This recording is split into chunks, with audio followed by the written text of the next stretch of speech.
Hi, thanks for joining me on Wilderness with Amani. I'm getting ready to snowshoe all the way out to Prospect Creek Reservoir and see if I can't get into some of those Lahontan cutthroats.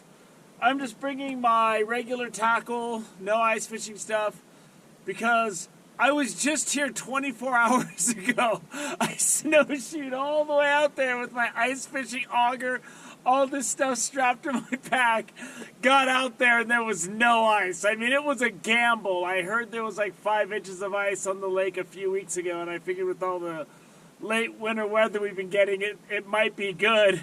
No, I got all the way out there and it was just one big gigantic hee-haw, hee-haw, because there was no ice, the reflection on the water.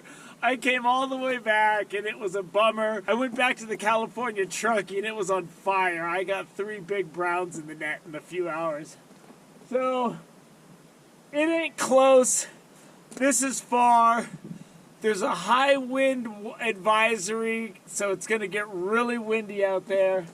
But I got a pretty good spot I know of, and that's where I'm gonna post up. I got my tarp, I got my extra warm clothes, and I got everything I need for the day. So, and I even have a bologna and cheese sandwich, so that'll sustain me. So let's just start snowshoeing out there. One thing's for sure, I ain't gonna catch any Lahontan cutthroat trout sitting right here. Personally, I'd prefer just to stand on the bank and fish than ice fish. I started ice fishing last year out of necessity because it was such a harsh winter and that was the only game in town. This snowmobile track is ugly and this snow just sucks. But right up here you can bank left and that'll take me right to the place in the lake I like to fish, whether there's snow or not. And the snow out there is nice and smooth, and then I can really pick up some speed. Looks like the snowmobilers are having some fun with this mud pit. I don't know about getting wet though. So this is where I leave the mud tracks, and I'm gonna shoot straight out there. This is some To Build a Fire Jack London short story feeling here today. Until this snow is gone, which will probably be 2 or 3 weeks. If you come out here, you're looking at about a mile of trenching your way out towards the dam area. Really windy out here, man. It's gonna be a little bit harsh out there, so we'll see how that goes. So here's the depression I was shooting for. It flattens out a little bit down there. It's not as steep as it is over there. I got the wind's gonna be blowing right in my face. If I went to the other side, it's not even windy. You can see the glass along the shore, but that is a long extra snowshoeing I'm not willing to do. So much for flattening out. The snow's stacked up so much. This is a little bit sketchy. So I'm all set up. I got my rod holders in this little ledge of ice. I punctured through it, so I got a really good secure rod set. And I just got to contend with this 2.5, 3 foot jump. So when I slide down, if I'm getting a bite, I just can't get too excited. I need to take my time, get down, and if I lose the fish, I lose the fish. I don't want to go in this water this far away from my car. And I was gonna go over there where that dirt is, but it's really steep. And I don't want to slide into the water, and it's steep right there. I got the one spot, I dug out a little place for my cooler, and then I'm just gonna chill. The water's pretty stained, so I'm thinking that my power bait's probably got an advantage. Power bait usually outfishes the inflated crawlers anyway. But if you want to see how I rig up, you can find everything from the hooks I use to how I tie everything is on my fishing tips playlist. And it's already 9:45. This time of year, don't worry about getting out here at the crack of dawn. My experience is I usually don't even catch a fish until like noon. This time of year, the bite can come at any time. So coming out here when it's 18 degrees this morning wasn't gonna make my chances any better. Now I'm like up into the high 20s, low 30s, and as long as the wind doesn't get too out of control, I can chill out here for a while. I gotta bundle up right now though, because all of the heat I built up from snowshoeing out here has waned, and it's now it's starting to eat through my layers. I need more layers, more layers. I just saw a fish rise literally 5 feet off the shore. It was right there. It wasn't very big, but I got both my lines out like in a 20 count and a 17 count. I'm gonna bring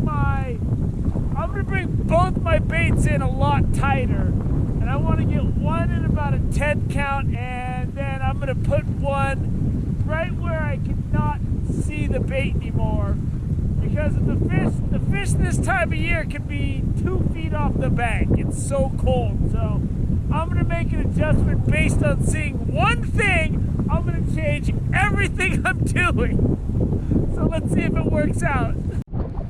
I brought my power bait in really close and I'm getting hits already. There he is, he's there. He's there. He's there. He's there. Woo!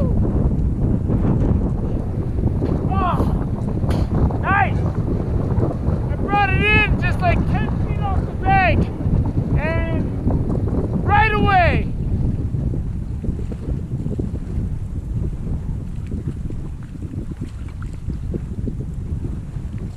Lahontan, it's not that big. See what we got. I'll eat it if he swallowed it. He swallowed it. I'm gonna eat this Lahontan tonight. But it's a good fish. I'll show him to you. It's a nice Lahontan. It's perfect size for eating. I'll get 2 meals off of this. They're not my favorite fish to eat, but I'll definitely eat one. So one more, and I think I'm done, because it's harsh out here, really harsh. And my hands, I can't even feel my hands. Night crawler is getting nailed. Let's see what we got here. Come on, boy. Come on. Come on. Just take it. He's toying with me. There he is. Oh, I missed him. I missed him. Go right back out there. I thought he had it, man. I thought he had it. He was just toying with me. He was hitting it hard. I'm using a whole big inflated crawler. So sometimes it's hard for them to get that whole thing in their mouth. I threw it back out and he took it. He came right back.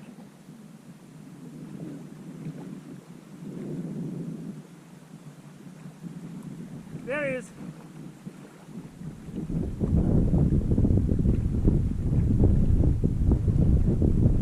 He's little. He's little. That's why he's having trouble. I took my crawler and he came right back and got it. I'll be able to let him go. He swam up and grabbed it right when it was right there. And this is just a rainbow. Actually, let me get my hand wet. The hook's just hanging out of his mouth. He barely got that. Sometimes it's hard to set the hook on little fish like this. I like that they're still stuck in rainbows and there's no parasites on this guy. That was easy. See, he took that night crawler. I thought I let him have it. And when I pulled it away, I had a suspicion because bigger fish can usually get that whole crawler in. But I'm using the big ones and fully inflated. That little guy couldn't get that thing in his mouth. Man, oh, they're on that power bait. He might be gone. He was hitting it and I had to go up and turn the camera on so I couldn't set the hook.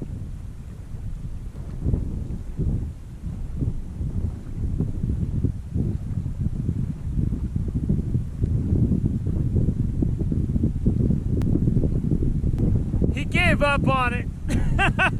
He gave up on it, I'm giving up, let's both give up. I gave up too soon because my bait's swimming the other direction now. There he is. There he is. As soon as I turned the camera off, he came back.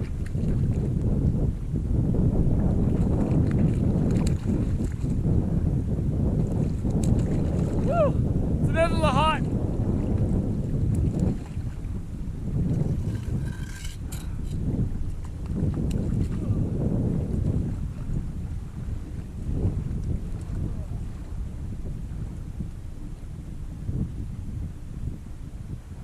Can't see the hook yet. Let me see. Yeah, I was able to pop that right out.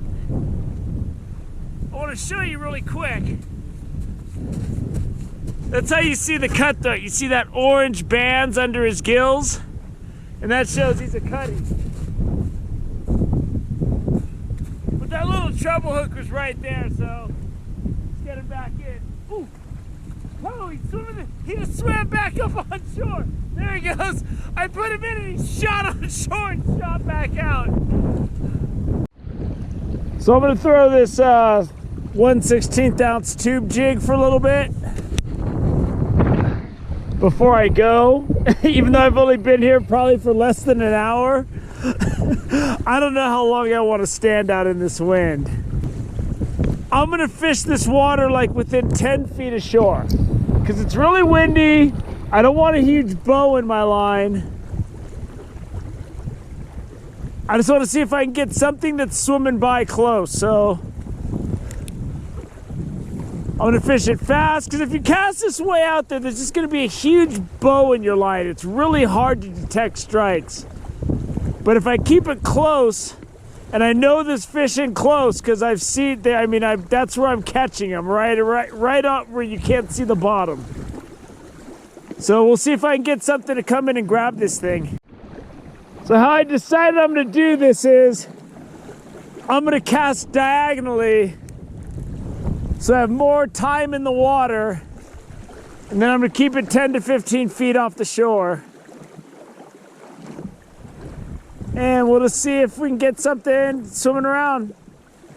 I mean, if something sees this, I'm assuming they're going to attack it because it looks pretty good. It looks so good, I'm ready to go in and take a bite. I hooked this fish.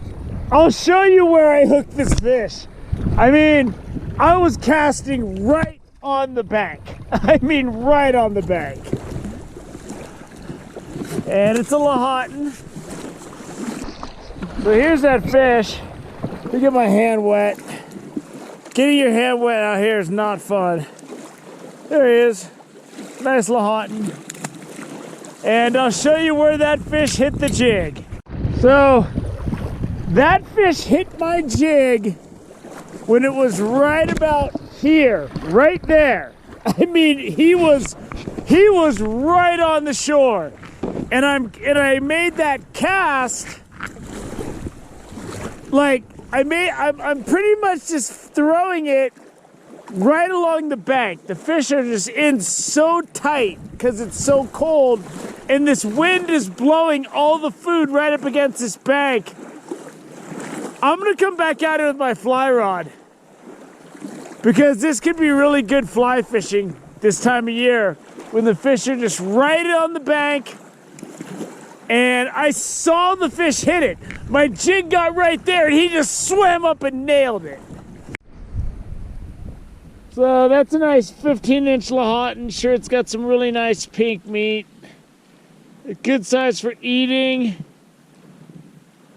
And I'm probably gonna take care of this guy when I get home. My hands are just frozen right now. I haven't been out here very long, but I'm gonna call it, man. It's cold. I'm the only one out here. It looks amazing. But the reason I'm the only one out here is probably because A, it's a long trek to get out here because of the snow, and B, most people aren't into standing in freezing wind like I'm on a frozen moon of Jupiter. So I got my nice fish for dinner, and I think it's time to snowshoe out of here. I'm hungry, but I think I'm gonna wait and eat my sandwich in my car, because eating my sandwich in this freezing wind isn't gonna be very fun. So I hope you enjoyed this. If you come out here soon, or to a lot of lakes this time of year, just know you don't have to cast out far. Fish will be in like 5 to 10 feet of water a lot, even closer. I caught that fish on the jig right where the dirt on the side of the water from the waves washing up. It gets cloudy with the dirt. I caught that fish right on the outside of that. It was like this far from the bank, okay? So I'm probably gonna come back out here with my fly rod when it's a day that's not super windy, and I'm probably just gonna sit and work this stuff close to the shore, or I'll go to another lake and do it, because this is the time of year to do that kind of stuff. Once it gets hot, people are wakeboarding on the lake and swimming, and the surface water gets warm and it drives the fish down to the thermocline, then it's a lot harder to catch these nicer fish. But it was a good, fun time today. My nose is non-stop running. My hands are completely numb from being wet. So what I'm gonna say is, thank you for joining me on Wilderness with Amani. Until next time.